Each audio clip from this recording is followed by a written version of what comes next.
ఉద్యమాలు చేస్తున్నాం, నిరంతరం పోరాటాలు.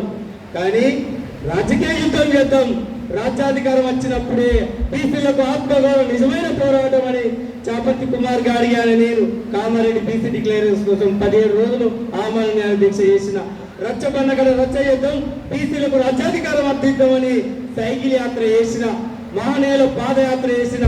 అంటే రాజ్యాధికారమే ఆత్మగౌరవ పోరాటము.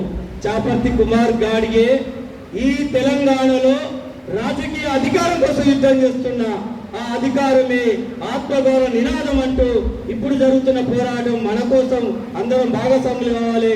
కుల సంఘాలు, బీసీ సంఘాలు, విద్యార్థులు, మేధావులు, మహిళలు పెద్ద ఎత్తున మనం ఎక్కడికి వచ్చి రోడ్డు మీదకి వచ్చి యుద్ధం చేయని అవసరం లేదు.